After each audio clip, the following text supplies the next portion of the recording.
Hi, I'm Muffins, the GM for Carrion Crown, and this is Darbee, my co-GM for Carrion Crown. Hello.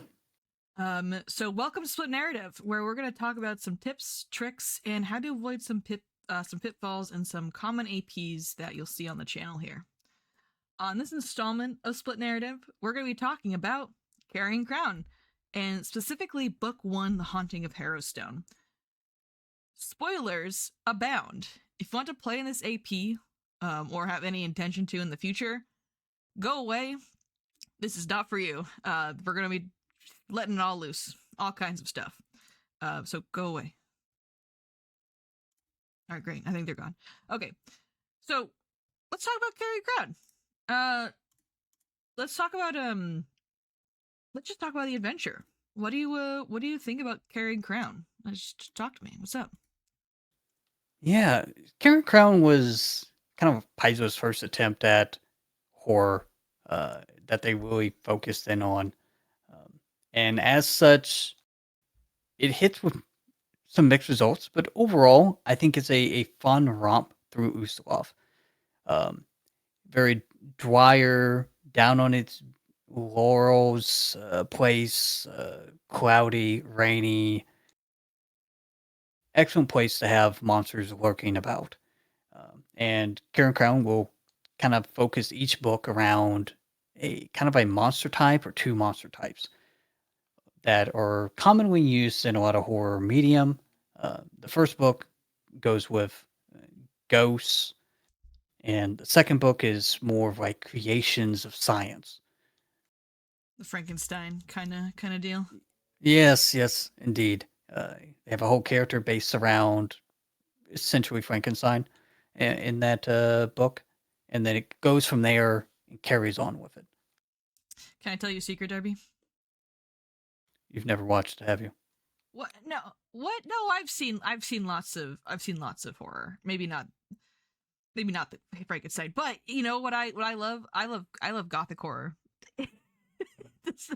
I love the Frankensteins, the Draculas, the werewolves, the ghosts, all that kind of fun stuff. Reading the books especially. And I think that this AP is really great for people who love that kind of stuff like me and are kind of a little obsessed with it, who love Jekyll and Hyde, who love Frankenstein, all that kind of stuff. But when Carrion Yeah, a lot Crown's of B movie horror. a lot of B movie horror. So I want to talk with just a little bit about the horror in Carrion Crown. Is it horror? Is it just vibes? Like, what do you think we're looking at mostly for this kind of stuff? Yeah, with any horror, there's a gradient on how much you focus in on it. I think the first book with kind of a ghost and a haunted prison will is the easiest to invoke those feelings from players and the spookiness with soundtracks or the skipping song that's later. The rest of the adventure doesn't lead as much to that spooky horror. It's more of a romp through a light horror facade, kind of more of a spooky doo horror. You could probably amp it up if you'd want it, but you can definitely make it more monster huntery, um, V Rising hack and Yeah, slash type adventure instead, I think it really and not depends be on. so horror focused. I think it depends really on what your group wants out of it. I think you can super lean into the horror, but I'm kind of a more of a fan of going down the Scooby Doo route with these kind of books because horror in tabletops is very difficult to do.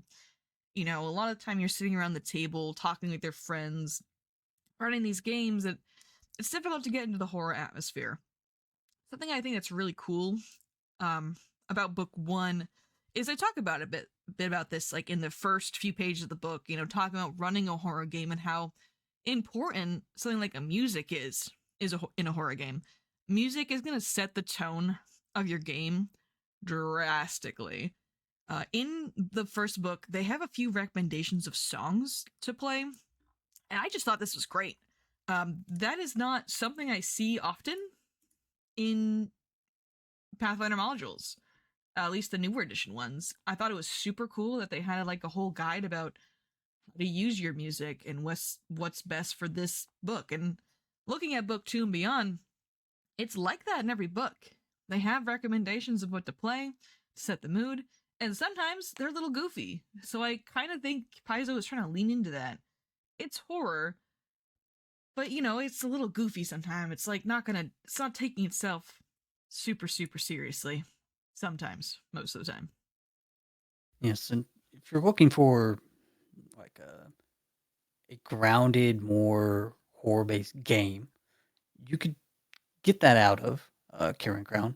But there's also another adventure that takes place right here in New Suave also, which is Strange Eons, where slight spoilers for that, you start in an insane asylum, and there's effects that are happening upon the PCs, which is much more of a different style of horror compared to monster horror Mm-hmm. that is primarily focused in Carrion Crown. I think when it comes to horror stuff with Strange Aeons and Carrying Crown, the writers of both these adventures like to get a little spicy. So it's very important to talk with your players regarding any trigger warnings they might have, or just things they might be uncomfortable with in general.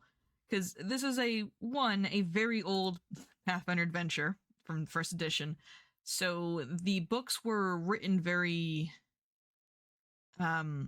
let's say before their time.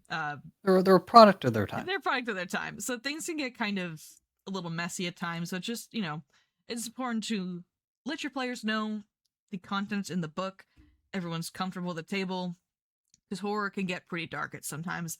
I know that while we were running through book 1, a few times things got a little uncomfortable for some players. And as a GM, it's your responsibility to talk with your players, make sure everyone's okay, everyone's feeling safe, everyone's okay to keep going. So just keep an eye on that too when you're running Carrying Crown. That's very important to just discuss with your players beforehand during a session 0. Since this is a first edition adventure, it is 6 books. Yeah. And nowadays, in second edition, we don't get any 6 books long adventures. And not everyone's willing or ready to set aside 2 years of sessions, 60, 70, 80 session, game. Mm-hmm. Does it have to be all 6 books for Carrying Crown? No. um, I think that Carrying Crown is too long. I think a lot of the 1E adventures really suffered from the 6-book structure that they were all set up to be. I don't know why. I don't know what marketing decision they made for that, but a lot of the time, some of the books, especially book 4, I felt like was filler just to get that 6 books out there. I feel the same way with some of the more second edition versions. I think there's still some filler in the newer APs too, which is a little frustrating, just to fill the quota. I think you can easily cut Carrying Crown. I know we have cut it down to 5 books. I think you could easily cut Carrying Crown down to 4 or 3 books and just pick what you want. It's very easy to mess around, do whatever. Pick your favorite monster. We cut book 4 in our conversion, which kind of takes out the adventure where they're hunting down a MacGuffin so they can take it away from the cult that they needed this piece. In actuality, they don't really need this piece. That is the MacGuffin that they're chasing, so it's an easy cut. And if you wanted to cut even more and go to book, 4 books, do the prison, do the trial, get you a lot of RP, and then straight from the trial, have them kidnap the noble that you need in book 5. Just have the kidnap happen. They get taken to down south to the capital, and you have to go chase them down there. You'll have to do a pretty big adjustment on a level to level down vampires to be applicable for probably the 7 to 10 range is what they'd be after book 2, but I think it's doable and then from there you can do the finale in Gyrospire.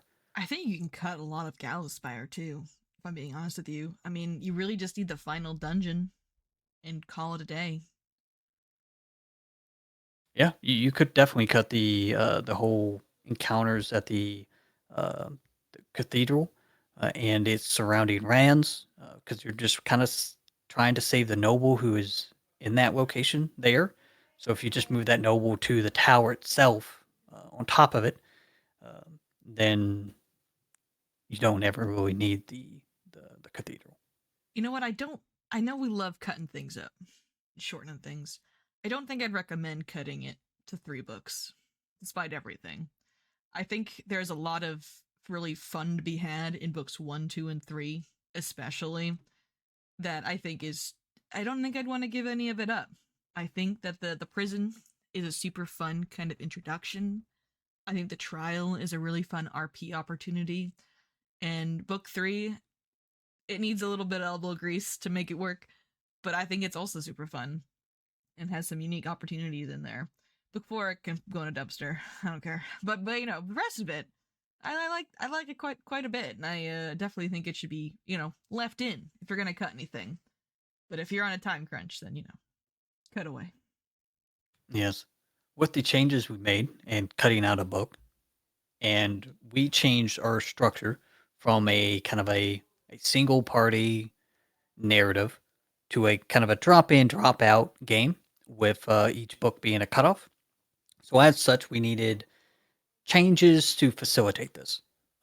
We leaned more heavily into the Palatine Eye and that order being the glue to keep the connections going along with the Whispering Way.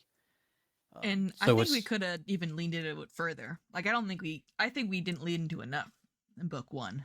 I know we chatted a bit about it, but I would just have them be full fledged, or if not, initiates to the order in the beginning. I think instead of the order blackmailing them like we did, I think it would endear them a little more to Embreth and probably to the rest of the adventure when the order starts sending them out on these harebrained quests to go fight ghosts forever.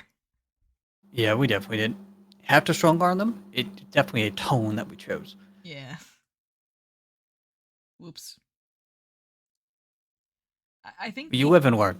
you live and learn. I really like the esoteric order of the Palatine Eye. I think they're a really strong cult in the setting, and I think they're just super cool. They have a lot of information between the occult mysteries 1 ebook and the divine mysteries 2 ebook that are kind of spread out between that. They kind of remind me of this eccentric rich collector kind of vibe. People with way too much money collecting relics, and kind of like an Indiana Jones kind of type beat. I just like the added clause that the esoteric order is kind of the good guys a little bit, in a way that they are trying to stop the apocalypse from happening, but we don't really know what that is or what that entails because they're so secretive as an organization. Yeah, very few people actually know anything that's going on. The rest of them are just kind of like a pay to enter this exclusive club It's a and to status chat with symbol. people. Yeah.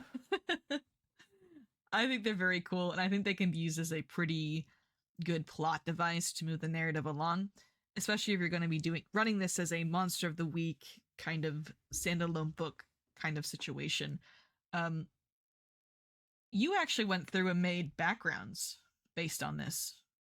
I did for book two. I did. Mm-hmm. The first book we still had the kind of the original conversion, still tying in with Lorimar and his death and being a princess's or connection to him, but being kind of blackmailed or forced by the order to um, to be an aid or a force for him. The second book, I needed, or I guess we both needed a core root in the order. So I made ties that directly introduce with that. Either you're noble and you're trying to pay your way in, you're a magician that's trying to um, earn favor with nobles, and this region is all under kind of rule of the Palatine Eye behind the scenes. So they Mm-hmm. pull the strings. Or lastly, you're just a new initiate who's in, but is trying to weasel their way to the truth. And you can use your PC's backstories to help kind of influence the order a little bit, because we also have this other kind of system or other party off the side that is in opposition to the order, as well as our main PCs here, which you know way more about than I do, because I haven't had time to look into them super in depth yet. But what's this rival parties thing going on? Yeah, in Rival Parties is a first edition supplement book where there was a whole bunch of just opposition parties that you could drop into your games.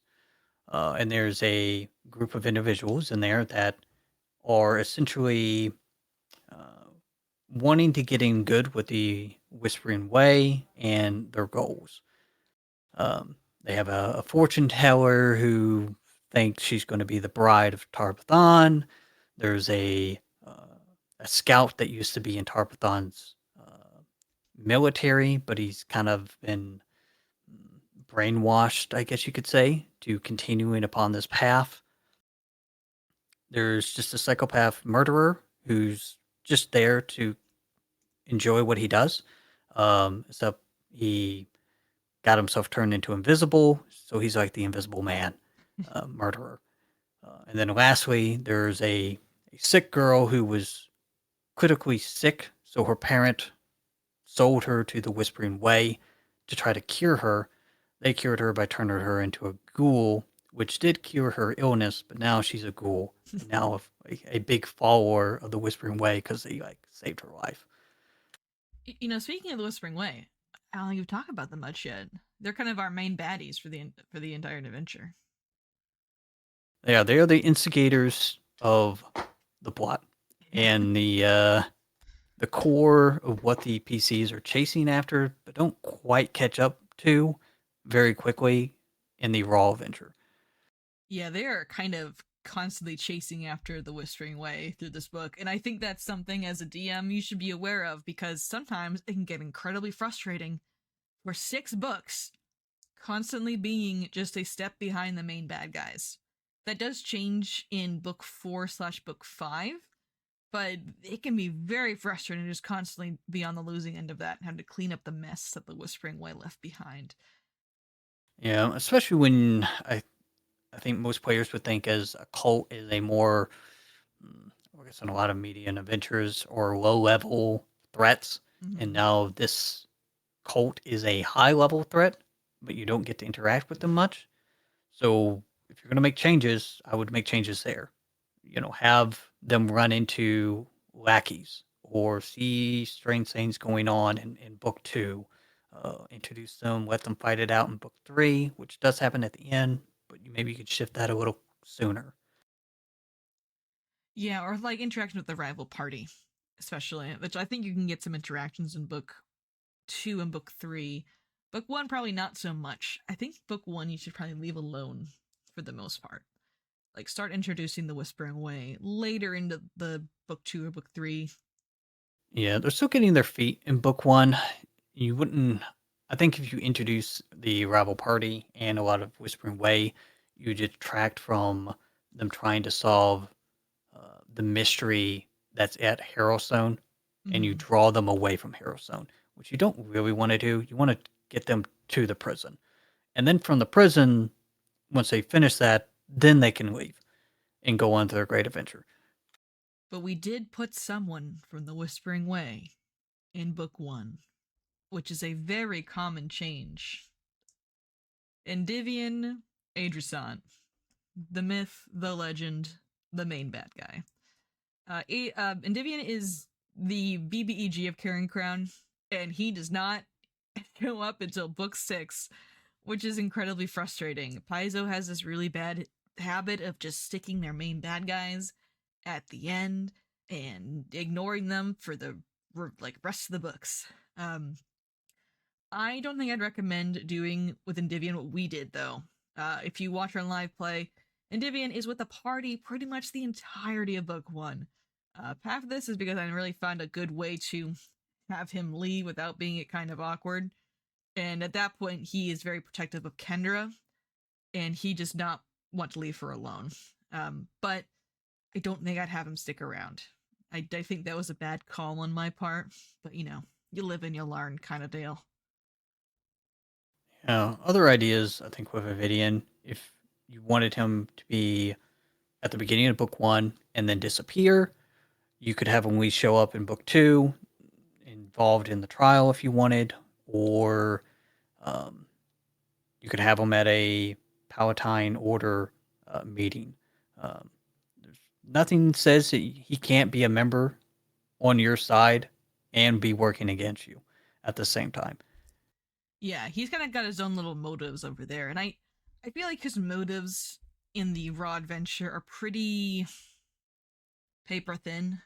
Oh, goodness, I don't even remember what they are raw. The motivations that I went with for our version of Nivian was someone who is incredibly bored by the world and incredibly apathetic towards it. And after like adventuring with Lorimor and the rest of the adventuring party that we kind of meet actually in book one, which we'll talk about a bit, he has deemed that humanity is only ever improving or evolving and innovating under a threat. So he takes it upon himself, the genius that he is, to make a threat.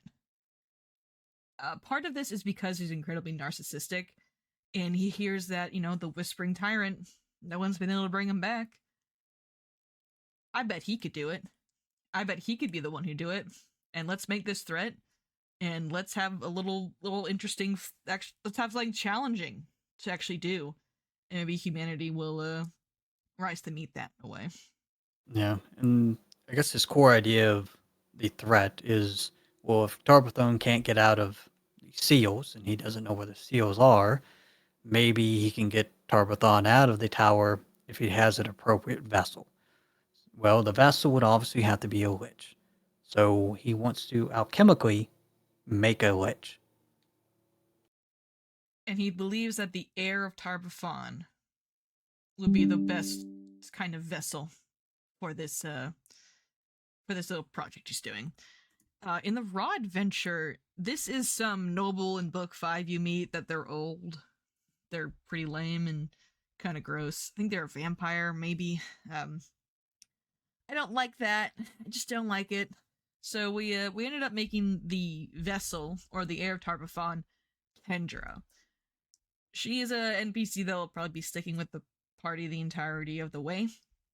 So from the writing perspective, we had Endymion in book 1 researching Kendra's family line. He originally had plans for Professor Lorimor to be the vessel for Tarvafon, but some idiot had to go and kill him. So instead, he's going to be using Kendra. And this is why he's pretty protective of Kendra, because she is the last heir of Tarbafon. If she dies, his entire plan may or may not be ruined.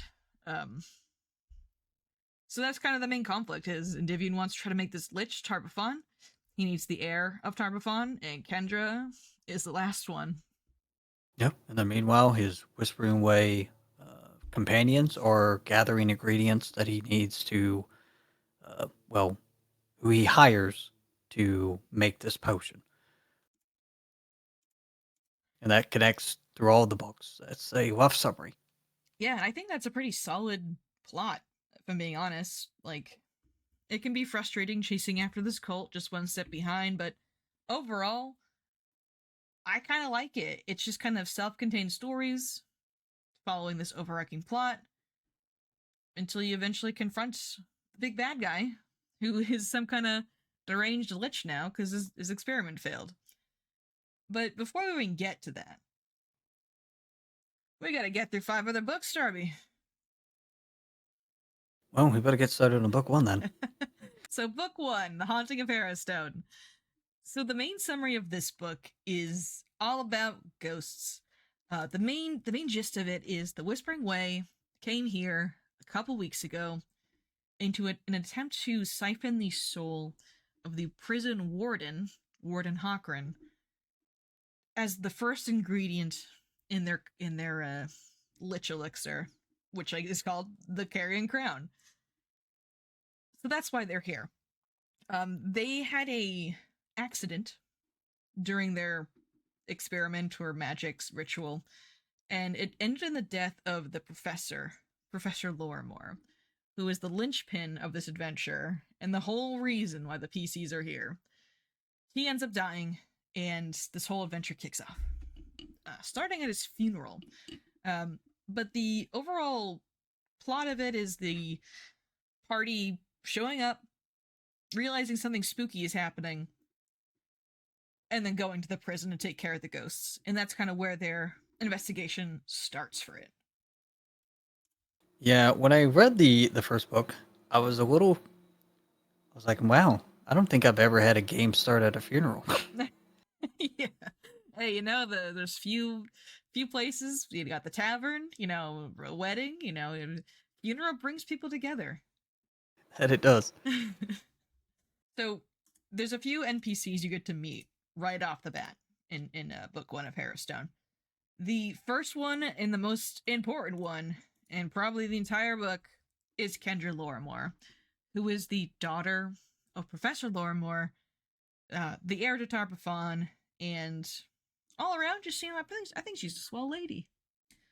We didn't need to change anything with Kendra raw from the adventure, besides changing her heir to Tarpathon. But from a personality standpoint, Kendra's pretty nice. It is very important to endear her to the party, though. You want the party to like her, or else they're just not going to want to stay in the spooky haunted town to help her out. So it's super important you make her likable. Yeah, I don't think it's too hard to, like her though. She stands up for herself. She's willing to get into a brawl, which you'll find very quickly at the graveyard coming up. Yeah, making her And kind of you know, competent, I think, is also very important. I feel like female NPCs especially end up kind of falling into this trap of being the helpless damsel. It's like that in Curse of Strahd as well with Irina. Raw Irina is very helpless damsel coded, but making her actually competent and want to protect herself is the way you should run that NPC.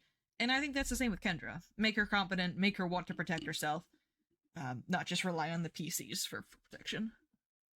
yeah, so you opened up in our game, not at the burial site immediately, but actually at the estate, where everyone's kind of coming in to pay, a few words to Kendra, see the professor, have an open casket, and then there's a transition to the graveside.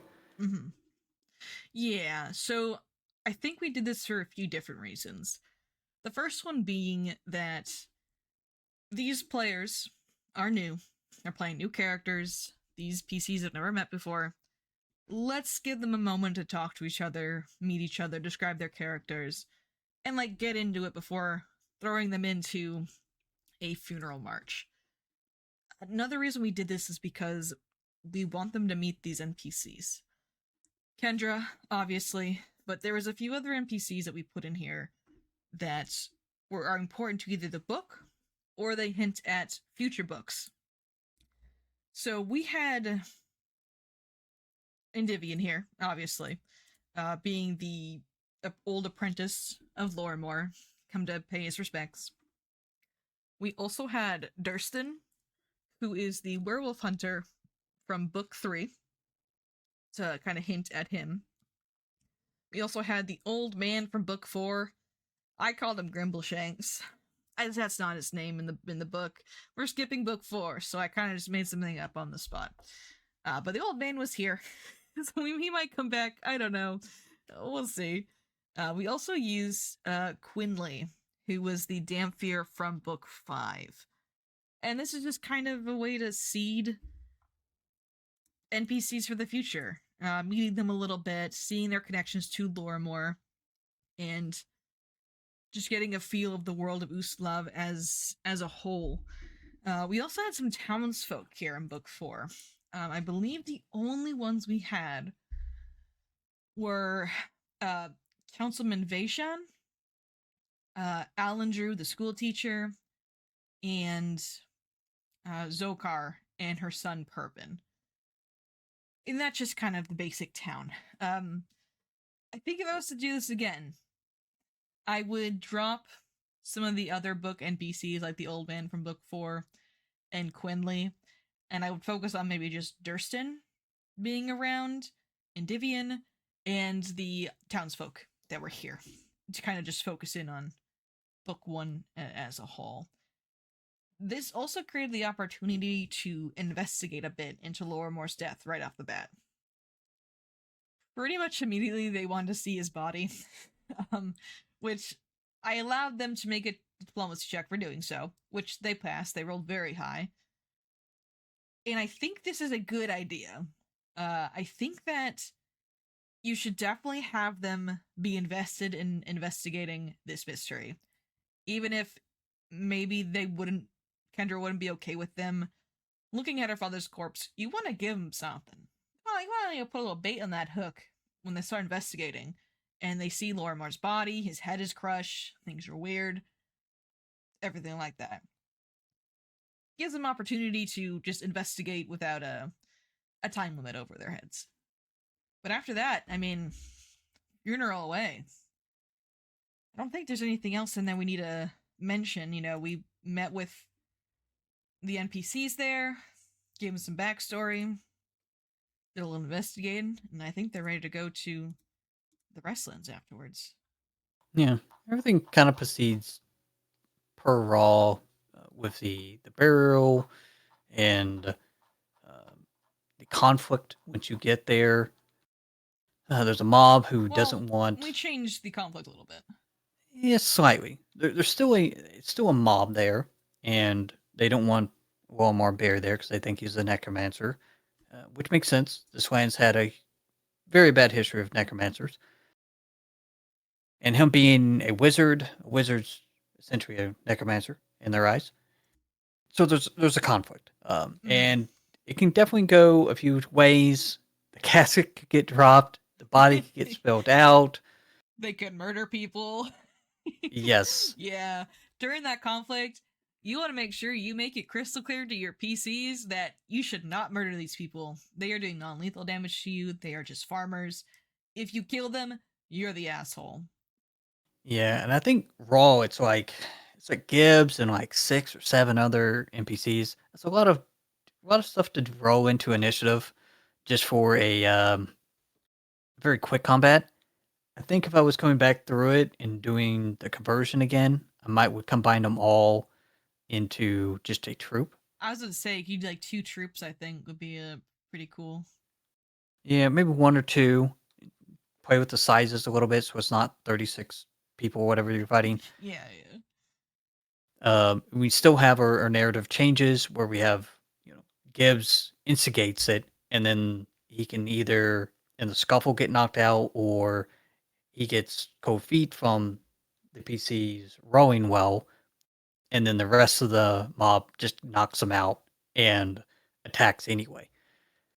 Yeah, Gibbs is something we changed quite a bit in our rendition of book 1.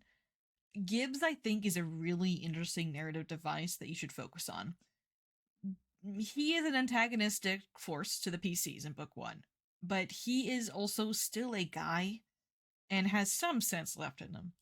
So introducing Gibbs in a way that makes him more human, I think, is the way to go.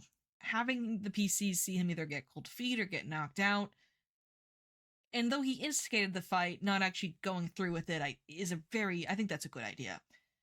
I feel like a lot of Carrion Crown games end up just murdering Gibbs, which I think is a big shame, since it's not really Gibbs's fault that he's doing what he's doing in book 1. He's kind of a victim in this whole situation, even though he is an asshole. So changing it so your party is maybe more sympathetic towards Gibbs, or at least, just sees him as kind of a nuisance, is probably a change for the better, in my opinion. Once Walmart is buried, like kind of go back to the states, the then like the mystery starts. They know he's been killed or he died. Looks like violently at that from the clues, and then they get his possessions. And in these possessions is a whole bunch of books and with instructions for them to essentially do what uh, Kendra says and keep her safe for 30 days, which is what it says originally. We've went a little different approach on the timeline and the time crunch. You want to speak on that? Uh, yeah. I think I'm the one who kind of pushed for this change in the time crunch. So after the will reading and everything, it's when the mystery kind of starts. In the book, you're meant to spend about 30 days here, and the events of book one are spread out through those 30 days. I didn't like this. I felt it was too slow. You're kind of meant to be making these investigation rolls, like I think weekly, I think. I think that's pretty lame. As much as I love rolling dice, I don't really want to roll dice for a week of research. Especially when there's a mystery hanging overhead and there's a statue that's getting all bloody. I want to be on the move. I think it should be more faster paced than a whole 30 days. So, in the book, I believe it's 1d4 plus 1 days or 2d4 plus 1 days that a letter appears. I changed it so it appears every single day unless something happens to Gibbs along the way. So they were able to stall it in some kind of way. I just like this change better. It's definitely a personal preference though, just because I like faster paced games, and I think it kind of applied some pressure to them to solve this mystery and deal with Harrowstone. I thought it worked out pretty well. I mean, they ended up finishing Harrowstone with like 3 days remaining on Viseriana's name, so I don't think it was too tight of a cutoff for them. Yeah, I think it they did pretty helps well. that she has so many letters in Yeah, her name. well, yeah, it does. I think if she had a shorter name, I would not have done it. But having so many letters in your name, it's a little anticlimactic, in my opinion. If we only get to letter S, because I mean, it's a cool little set piece and a narrative timer. I think you should use it to its full effect. Yeah, with the timer, with the letters in Gibbs or whoever else gets possessed by the Splatterman, who is possessing the people to do these blood splatters. I think Raw he does have a slow escalation of conflict. Mm-hmm. It's like a rat cat slowly going up. Eventually, the sheriff and them die, but it's pretty slow, and it takes like 10 days. I definitely would threaten people a lot sooner. Like maybe the third day, you know, a kid goes missing. Mm-hmm. Maybe the fourth or fifth day, the sheriff gets killed. Yeah, ramping it up and foreshadowing that it's getting worse over time is probably the way to go for that. I had a chart written out. So if Gibbs was never stopped, the way it was gonna go was rat, cat, dog, pig, child, which would jump to Pervin, who has been kind of with the party for a lot of the book so far. Then it would jump up to Councilman Vaishon, Sheriff Kaler, and I think eventually it got to Kendra and Father Gainsborough, Grimbarrow, Grimbarrow, before eventually killing a PC on its final night. I did not expect it to get that far and that bad, so you know, I wrote that knowing it wouldn't get that bad, but just in case it did, I had that as a backup.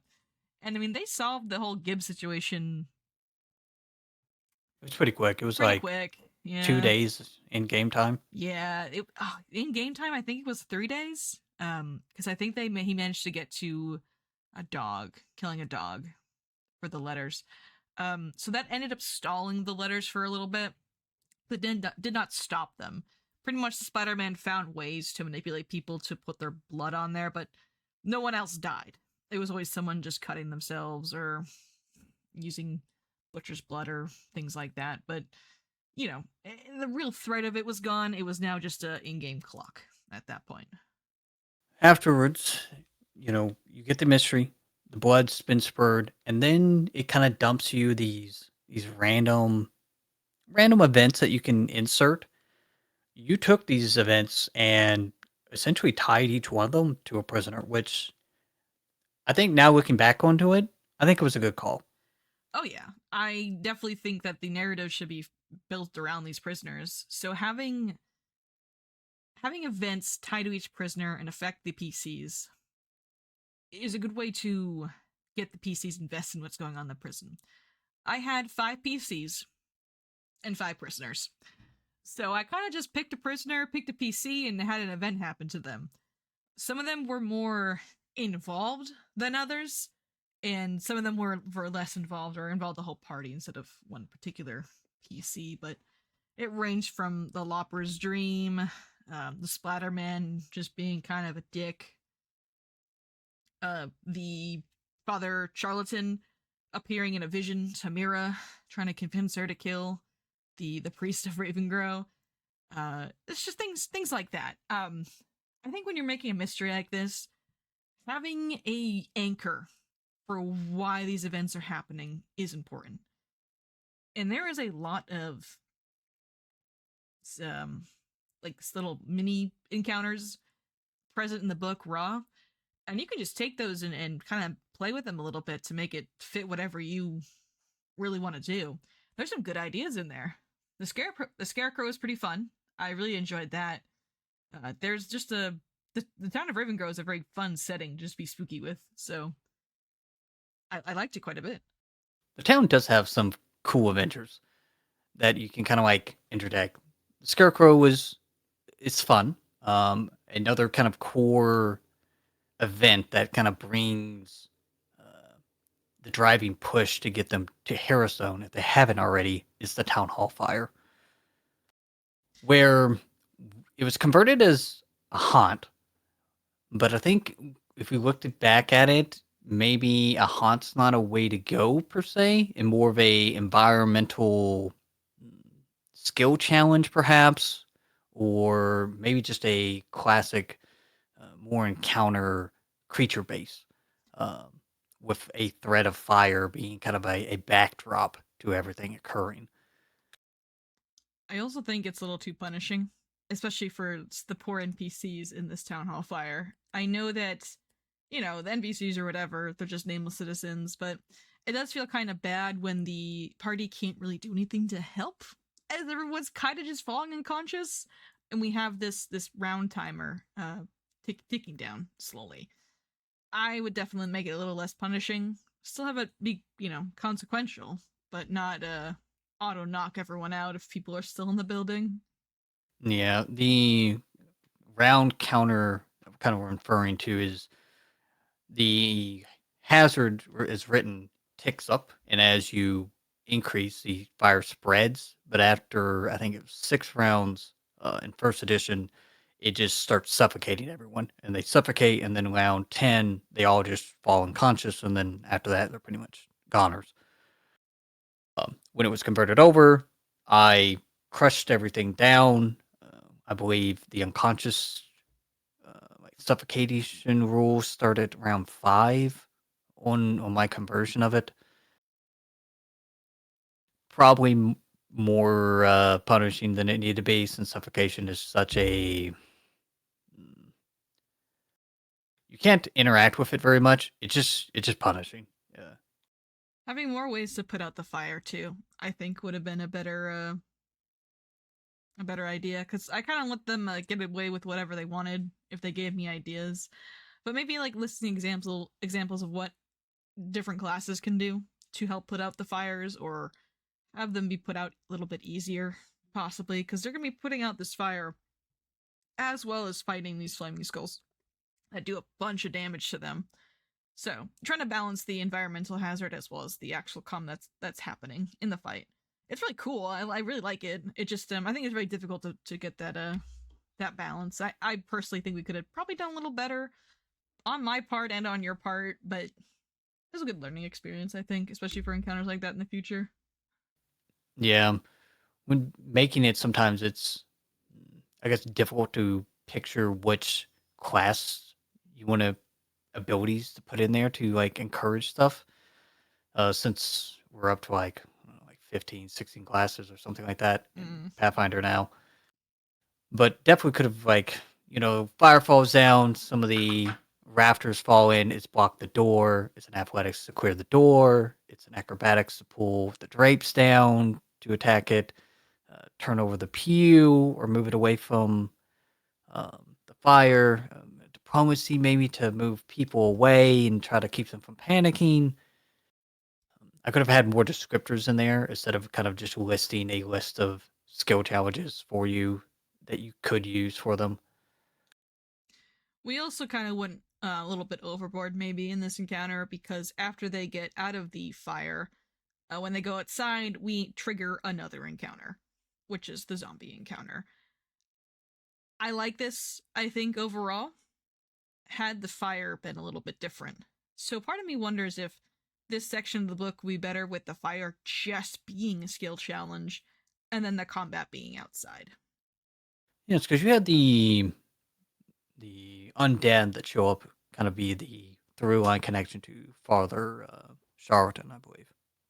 I think so. I think this event of the dead all rising was just kind of a zombie event to kind of show that the prisoners of Harrowstone were just being little dicks and not happy with anything that Yeah, was happening. affecting the landscape. Yeah, this was kind of like this was the climax, is what it was to me anyway. This was the climax of everything that they've been building towards. This was the climax of all the haunts they had experienced in the past. Everything like this was the culmination of that.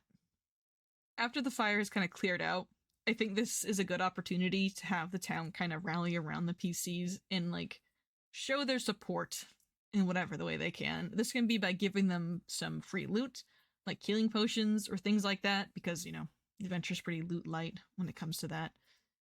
Just giving them maybe some talismans and stuff, just to show that the townsfolk appreciate what you're doing and accept them as their heroes for this adventure. Um, just give them like a little reward, to show them that the town cares, and maybe they care a little bit too about the town, a little. Yeah, a show of support's always nice. Yeah, and at that point, that's when they're gonna go to Harrowstone. Thanks for joining us on Split Narrative. This is the end of episode 1, and tune in next time as we cover all of Harrowstone and wrapping up the adventure and how to link into book 2. Catch you later.